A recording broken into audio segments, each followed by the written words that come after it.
अंदाज़ो न हो त छा नतीजो निकिरंदो। ख़ुदा पाकिस्तान जी इज़त रखी। PCB चेयरमैन जी लाहौर में मुशावरती गॾिजाणी बाद मीडिया सां ॻाल्हि ॿोल। मोहसिन नक़वी चयो आहे त असांखे सियासत न पर क्रिकेट ते वक़्तु ॾियणु घुरिजे।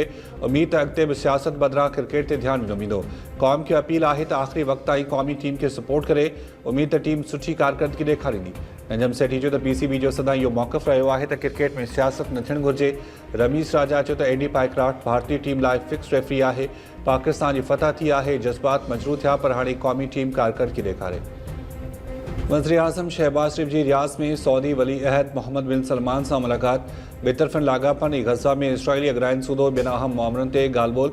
उर्गाग वज़ीर आज़म जो जहाज़ सऊदी अरब जे फ़िज़ाई हदुनि में पहुतो त सऊदी एयरफोर्स जे जहाज़नि ज़बरदस्त आजिया कई। सऊदी F-15 जहाज़नि पारां फ़िज़ा में ई वज़ीर आज़म जे जहाज़ खे घेरे हेठि आणे आजिया कई। PTI बानी न्यापो ॾिनो आहे त जेकॾहिं केरु सम्झे थो त असां टुटी वेंदासीं त इहा भुल आहे। पार्टी क़यादत खे हिदायत कई त हाणे असल अपोज़िशन जो किरदारु अदा करण जो वक़्तु आहे। अलीमा ख़ान जो अडियाला जेल में तोशाखाना 2 केस ते ॿुधणी बाद मीडिया सां ॻाल्हियूं। अलीमा ख़ान चयो आहे त बानी वाज़िह कयो जेको वणे करियो उहो ग़ुलामी क़बूल न कंदो। मुल्क में क़ानून जी हुकुमरानी जमहूरियत खे घुटो ॾिनो वियो आहे। बानी खे जेल खां अदालत में पेश कयो वञे। वीडियो लिंक कंहिं बि सूरत में क़बूल न आहे। जेल ट्रायल सां घर भातियुनि खे बानी सां मुलाक़ात जो मौक़ो मिली वेंदो आहे पर बानी बुशरा बीबी खे आइसोलेशन में रखियो वियो आहे। कराची में पुलिस एहलकारनि खे टारगेट करण जो सिलसिलो जारी। गुलशन मेमार में ख़ैरपुर वासी पुलिस एहलकार गोलियूं हणी क़तल। कांस्टेबल सदाम हुसैन मोटरसाइकिल खे पंक्चर लॻाए रहियो हो। अछे रंग जी कार में सवार हथियारबंद खेसि गोलीअ जो खाज बणाए फ़रार थी विया। पुलिस मूजिबि वाक़े वारे हंधि वटां 9mm पिस्टल जा 5 खोल ऐं 3 बोर पिस्टल जो हिकु बोर हथु कयो वियो। शहीद एहलकार PP अगवान शाहिद रहमानी जो गनमैन हो। सिंध में हलंदड़ साल अगस्त ताईं औरतुनि तोड़े ॿारनि सां ज़्यादती जा 291 ऐं इज्तिमाही ज़्यादती जा 55 केस रिपोर्ट। सिंध पुलिस जे ॾोहनि बाबति अंग अखरनि जा तफ़सील टाइम न्यूज़ हथु करे वरिता।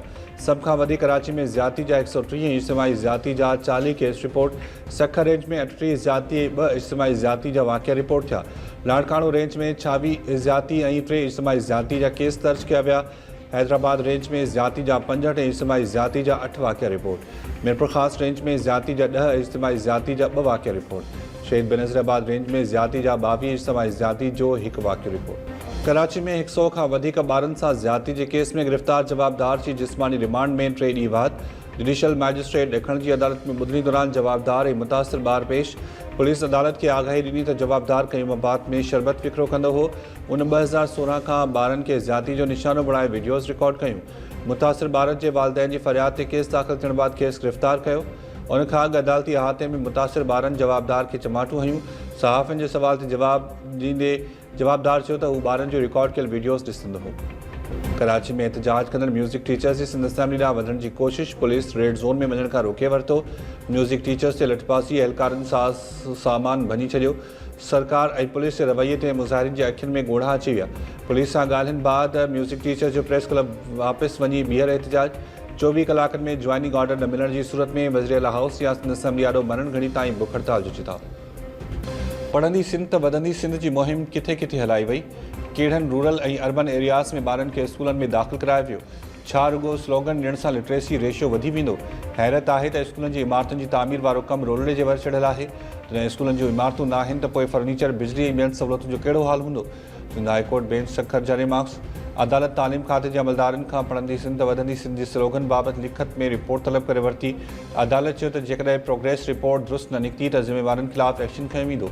एडिशनल रजिस्ट्रार समूरनि स्कूलनि जो मुआइनो करे प्रोग्रेस रिपोर्ट अदालत में पेश करे। Sindh high court bench Sukkur में मोरो जी ॻोठ पांदी ख़ासि करे जी स्कूल जी इमारत जो तामीराती कमु मुकमल न थियण ख़िलाफ़ दरख़्वास्त ते ॿुधणी थी। जस्टिस ज़ुल्फ़िकार अली सांघी ऐं जस्टिस रियाज़त अली साहड़ ते ॿधल 2 रुकनी बेंच ॿुधणी हलाई।